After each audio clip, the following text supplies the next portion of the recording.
Cowboys, apparently owner Jerry Jones pitched Jason Witten as the heir apparent head coach. He pitched this to Mike McCarthy.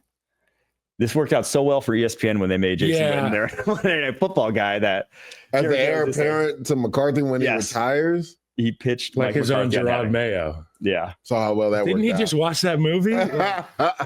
Dude. Jerry just likes the headlines. I think this is what this sounds like. It sounds he likes the headlines, man. I don't know how true this is, but this would be an interesting take. Like, first and foremost, you're talking about my heir apparent. Can we do some business? I need to know what my current deal is going to look like. You're talking about heir apparent. Where's my deal? Like, I'm expired. Figure it out, Jerry. Good Lord. Get out of the oil fields for a second and figure it out. Did you see him in Landman? Bro, me and my wife got hooked to it. So we just started watching episode 1 last night. We just finished 2. Shout out to Paramount, by the way. We're in the Paramount Studios right now. Yeah, you can watch that on Paramount Plus. And I would definitely say go watch it. Because it's not a Western, but my wife usually isn't into stuff like that. But she's locked into this show. So they did a really good job on it. Billy Bob Thornton. I think he writes it. Really? I mean, he's like probably in the writer's room. I think a lot of that's freestyle. Taylor Sheridan, maybe from Yellowstone. Okay. I think he's in charge of this, right? Can you confirm that? Okay. Yellowstone. Taylor Sheridan, who is like everything he touches is gold right now. Sure. Yeah. Jerry Jones' scene in that though was like I haven't got to that part, but I heard it's really good. That's not acting. It was legit. I mean, that was incredible. If you haven't seen it, go look it up. It was one of the best. You texted it to me. I was like, dude, this was. I saw it on Twitter, and I was like, Jerry can act. Like he can act. So, Jerry Jones, talented human being. He was a national champion. What's your Jerry Jones scouting report? So he's multifaceted.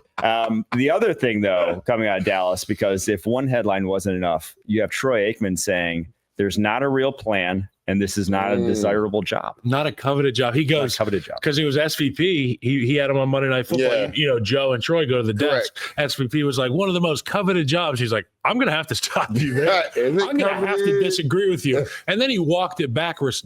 He didn't walk it back, but he smoothed it out for the next 45 seconds. And really the way that he described the situation, the coaching situation in Dallas is something that we can't disagree with. Correct. Right? I mean, Troy said it really well. I mean, there's so much to decipher in this.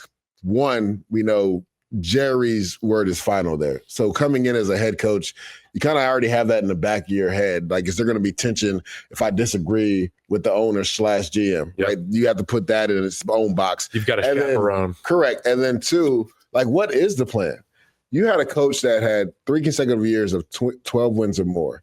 Right. In that span, only Andy Reid had more. Now, again, things did not work out in the playoffs. Some could be, on the coach. Some could be on the players. But at the end of the day, let's not forget, when you had Jason Garrett there before Mike McCarthy, you're going to the playoffs every other year. At least with Mike McCarthy, you're going to the playoffs every year. And the reason why last season happened was because of Jerry Jones. He decided to wait and pay his frontline players, Dak Prescott, CeeDee Lamb, which, again, they weren't in training camp together, didn't build up that time and continuity. And then because you waited, the price tag went up. Now we can't bring in other people. And they're going to be in that same conundrum again this year because they waited to pay Micah Parsons. So when you look at the lack of cap room they're going to actually have going forward and what Dak's cap numbers are, they're astronomical. I can see why Troy Aikman says, is this really a desirable job? Because I'm coming in, one, where I'm going to be muffled. I'm not going to be able to truly say how I feel. And even if I do say how I feel, it's going to go on deaf ears. Yeah. Right. And then 2, like, as far as the money I can spend, I don't have that many options. We're going to have to get cheap labor, which means we're going to have to build through the draft. What I will say is the Cowboys have been one of the better teams at developing young talent. Yes. Right. They do a really good job of doing that. But when you're looking at a division with Jaden Daniels and the Philadelphia Eagles, like, at bare minimum, you're the 3rd team looking up right now. Yeah. So that's why Troy's like, is this really a desirable job? Yes, I know there's this aura with coaching for the star. And if you win there, you literally can set yourself for life. But there's a lot that goes with that. So like players who get these contracts that are guaranteed in baseball and basketball, if I'm a coach in this current climate of impatience from owners and management, the only way I would sign with the Dallas Cowboys is because of the things that you just said, is if I have a 3-year of guarantee without getting fired. I would say 6 years. But you know what I'm saying? You got to give me a 6-year Whatever deal. number it is you deem, you Yeah. have to say, you cannot fire me. You can't Gerard Mayo me after 1 year. Can't Gerard Mayo me after your money's guaranteed. Money's guaranteed, but opportunities, correct. 100%. Opportunities go out the window when you get canned, okay? Perfect example, Byron Leftwich, there was a time where he was one of the hottest coaching candidates, and now he's having a hard time just being an NFL coach again. It sucks. Yeah, you get all the way to the core of the rooms. You know, you work your way through the outer layers into the inner layers, and then immediately you're bumped to the curb, and you lose all that character capital, that credibility. It sucks, and I feel bad for these guys. But I would be like, look, you're going to have to pay me either way, so you may as well just keep me because your team is going to suck because of the situation you got us into. All right. To put some numbers to Dak and the cap situation, his cap hits the next 4 years: $89 million, $68 million, $62 million, and $72 million. And people talking about he could get traded. Yeah, all right. And if you want to do some funny money, push some of that money out into the future, well, you're pushing it past his age 35 season. That's always risky with how we've seen some. Was that the Bobby Bonilla deal? That age.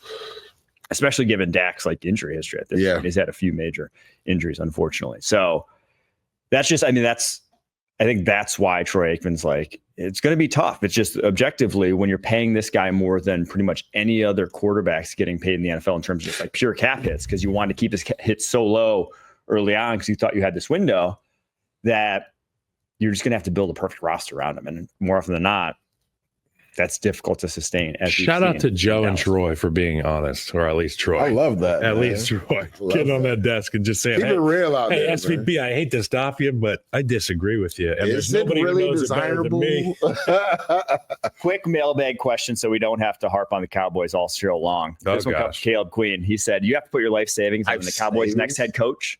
Who is it? First off, I'm not putting any life savings. That's right, because you never know what Jerry Jones is going to do. Thank you for your service, Caleb Queen. We got a service member there in the profile pic, unless we're being absolutely trolled. Let's see, I'm looking at I would say Deion Sanders. Yes, SBC in the Army.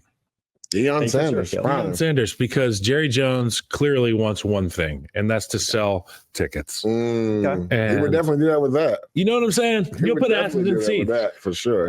There are people that revere this guy like a deity, and rightfully so. Deion Sanders, primetime. If he becomes a head coach in Dallas, if they find a way to make some moves, imagine if Shador and but you just talked about the funny. I would say that the money that Dak, everybody keeps bringing up this scenario with Deion Sanders potentially going there and trading Dak to the Tennessee Titans. The dead cap money and money just makes that not realistic at all. Well, I would say just the Deion move, I could totally see happening, and there's a why there that works. I just think it would be awesome for the NFL, and the Cowboys would be even more hated and even more loved if that's at all possible. I'm going to say mine because it's part of my deep dive. Okay. Save it then. I'll go with Bill Belichick. I've been saying it since midseason when it looked like McCarthy was out.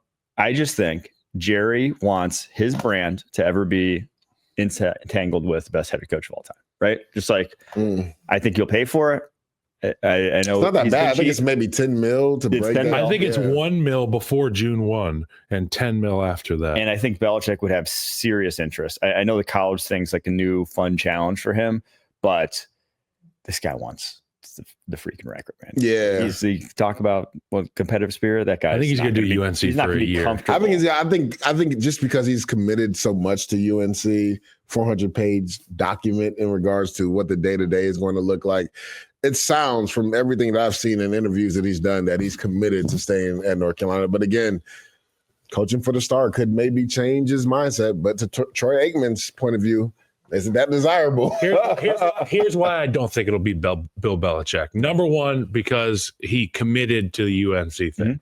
Mm-hmm. And people have said, well, he walked away from the Jets thing. And, that's a long time. It's water under the bridge, baby. Is it? Not for Jet fans, is it? So here's the why. I saw him yesterday in Boca Raton, Florida. Ooh. And are we breaking news? He looked like he was focused on recruiting some of the country's best athletes down here in South Florida. Cut off hoodie on? He was in the Bill fit. Was he? At the gym. He looked like, if you close your eyes and imagine Bill at like a chest press machine, that's what he was in.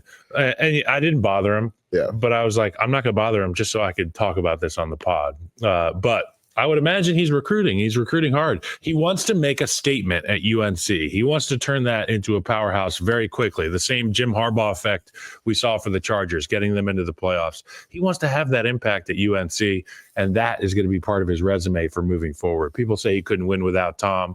People said, he's the game has passed him by in terms of scouting. We saw the Mac Jones pick. Mm-hmm. This is a guy who wants to show that he can be the GM at UNC for a year, and that'll be his resume, and he'll skip to the NFL after that. I just don't know where. Maybe if Zach Taylor and the Bengals don't make the playoffs again, Zach Taylor out, Bill Belichick in, that would be fun.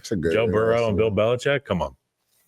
I'll just say, you saw Bill Belichick out in the wild. Didn't say anything. Didn't even ask him to come on the pod. No commitment. Jeez. You didn't want to get out there. I was headed to tennis. I didn't want to be late. Joking.